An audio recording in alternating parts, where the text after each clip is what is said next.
Now, the Africa CEO Forum Awards took place here in Kigali last night. What a beautiful ceremony. And sitting with me now to just discuss a little bit about their win is Racey MUCHILWA, President and Head of Novartis Sub-Saharan Africa. Thank you so much for joining us. And Joanna Bichsel, Disruptor of the Year. And Bichsel is the CEO and founder of Kasha. Ladies, congratulations. Thank you. How did you feel last night? Did you expect it? I didn't. I did not expect it, but it was a very beautiful feeling when they announced it. Because towards the end, when they mentioned that the company is a pharmaceutical company, there were two pharmaceutical companies there. So I was just holding myself, saying, "Let it be Novartis, let it be Novartis." So it was a pleasant surprise when I heard that actually it was us. Oh wow, Joanna, we actually sat at the same table last night. Yes, and so when you stood up, when they announced your name, I think we all celebrated even though we had never met you before. Congratulations. How was that like? It was fantastic. Kasha was started to disrupt global health. And so what an honor at the Africa CEO Forum amidst so many, established industries and market leaders to really be recognized as that. So I was crossing my fingers. I was surprised, but I was so excited. So I'm grateful. I'd just like to get your insights on, you saw all the awardees and the awards that were given out last night. What sense did it give you in terms of the diversity of the continent, the kind of awards that were given, the talent that is available on the continent? What did that feel like for you? Probably I can start. And one of the things I've noticed over time, health is not normally a really big topic when it comes to Africa CEO Forum. So for me yesterday, what was great about it was that I felt like health was at the forefront. For both of us coming from a health kind of industry, that speaks a lot. And that just means that there's so much talent within Africa, because all those companies that actually are winners are Africa companies, doing business in Africa. So I'm a firm believer for Africa, then Africa to the world. I'm a very firm believer in that. So the way I look at it is just a matter of saying, then how do we get more of those talents on the stage? Because even attending some of the meetings that we had across the different sessions that we had, you could see whatever kind of discussions were going on there, there are people who know what they're talking about, and most of these are Africans. So I think we are very rich with talent. We just need to expose people.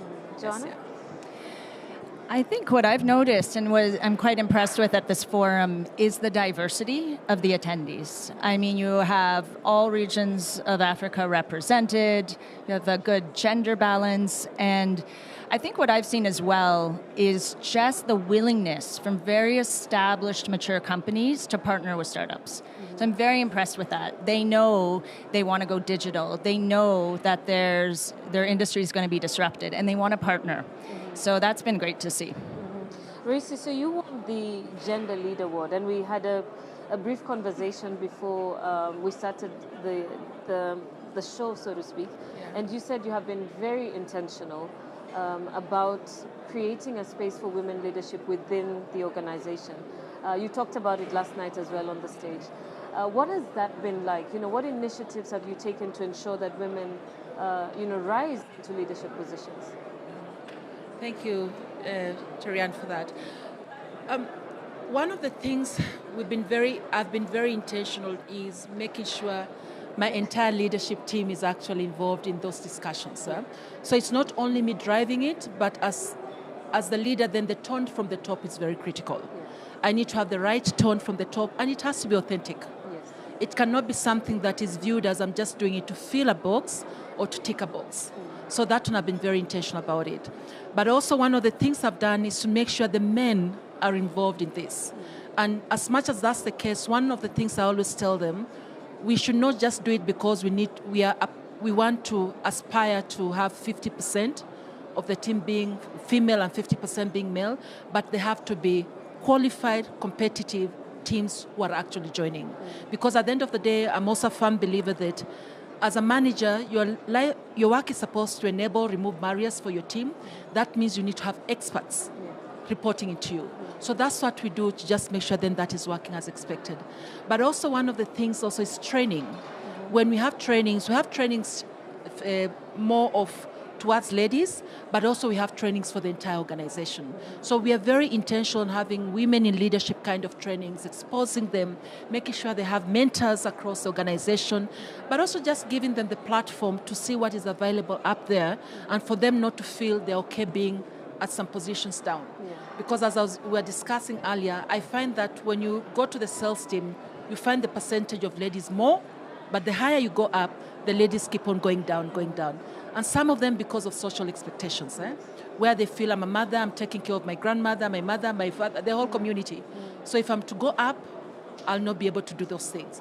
But sometimes it just means talking to the people you care about and tell them this is what I'm aspiring to be. And you'll be shocked how much support will come from there. So it's just being intentional about that and not so much of a ticking a box, but something that is good for the company, is good for the community. Yes, intentionality, I like that word. Joanna, let's come to you. You won the Disruptor of the Year award. Perhaps you can also introduce us to Kasha, what Kasha does, and what are some of the innovations that has made Kasha a disruptor in the market? Sure. Kasha was started to really disrupt the global health industry, and we want to turn health supply chains upside down.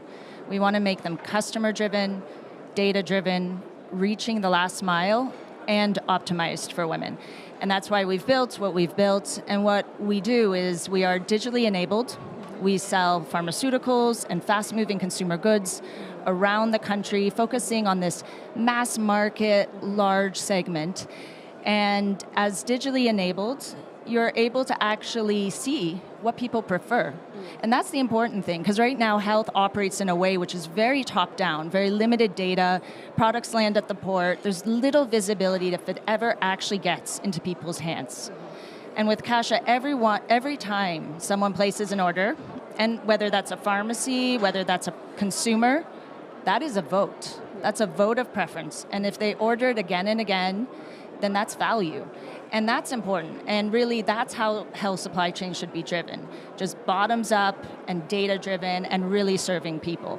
And so that's how we operate. And so for us, it's a digitally enabled platform, last mile distribution. And what we've been doing the last year is really scaling. So we're now doing sales in 5 countries. We'll be in 10 by the end of the year. And we want to be the leading platform in Africa for access to health. Oh, wow. All right. And all the best with that. Thank you. As we wind up, Racey, I'll come to you in terms of the tangible benefits that you have reaped, so to speak, from having such intentionality in hiring, in mentorship, in coaching women into leadership. Have you had some tangible benefits that you can talk about? Yes. First and foremost, one of the things that we've done from a hiring process is that whenever we are having interviews, it has to be 50-50. Not only a panel of male only or female only. We always try to make sure we are balancing, but also making sure then also they are boomers, they are Gen Z and all that, because sometimes you'd find people tend more towards people who are like them than people whom they feel, no, my child behaves like this, I don't want another child on my leadership team. So on the interview boards, we make sure they're as diverse as possible. But also another thing which we've done also, from a leadership perspective, I manage 46 countries, which are divided into three clusters. So Anglophone West Africa, Francophone West Africa, and English and East and Southern African market. Some of those clusters will find that as much as we are looking at 50-50 for female-male, you find that the female are more than the male. So it's also just balancing that, exactly. There's one of the clusters where they're 70% female, 30% male. So it's also the leadership team. Yeah. So it's also just trying to see how do we balance that. So also we're intentional across the organization. That it's not only female we are looking at. We're not so biased on this, but we want to make sure it's diverse and as inclusive as possible.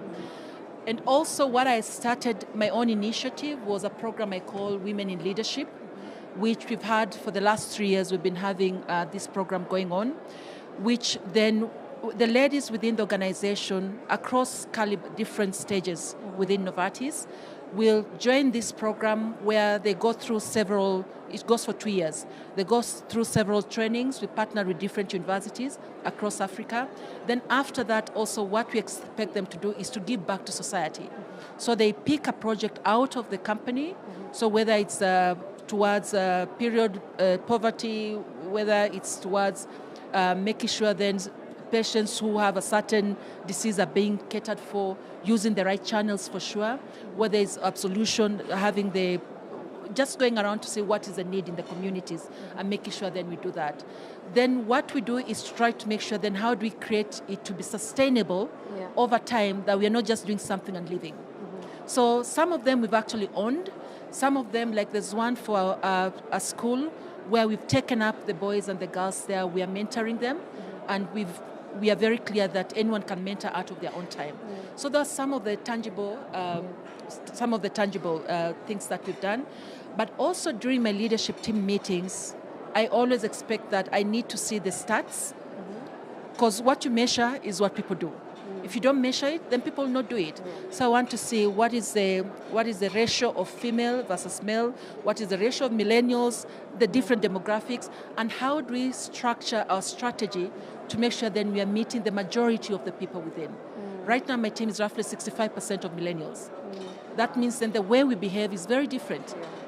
I'm a Gen Z probably. The way I behave towards them, it's not the way I'll behave towards a boomer, baby boomer, for instance. So those are the dynamics that we're intentional about. We are monitoring to make sure then we see some progress. And there's been great progress. Oh, wow. For instance, last year I started a campaign where I wanted to make sure there's equal pay across the organization, especially for women. And that was successful. And we increased people's pay. Some of them were quite shocked that that kind of increment came in. But I was very intentional that I need equal pay across the entire organization. It doesn't mean if you're a woman, you should get less than what a man is getting for the same role. So that I've been intentional about that, and it's worked very well. Oh, wow. Yes, All right. Thank you so much, Racey. Joanna, let's just come to you. You are positioning Kasha to be one of the leading healthcare providers on the continent, as you have mentioned earlier. And I'm just curious about your participation, your hopes for attending the Africa CEO Forum. What kind of partnerships and collaborations and conversations are you having within the forum that will help you deliver on your dreams for Kasha? Yeah, Kasha wants to be the leading platform for access to health, so really within the health tech space. And I mean, we don't manufacture products. We are not a health services provider. We don't have clinics and hospitals, but we want to be the bridge and we want to be the channel for access. And so the partnerships that I'm really hopeful for is working with pharmaceutical manufacturers, working with health services provider. How can we partner together to bring data and visibility and insights and expand the reach and access to quality care? So those are the ones I'm looking forward to. All right, thank you so much. I've been speaking with Joanna Bichsel, who won the Disruptor of the Year award with Kasha, which is in the health tech space, and Racey MUCHILWA, President and Head of Novartis Sub-Saharan Africa, who won the Gender Lead Award. Thank you, ladies, for making time. Congratulations once again, and I'm looking forward to seeing you shine. Thank you so much. Thank you. Thank you. Bye. All right.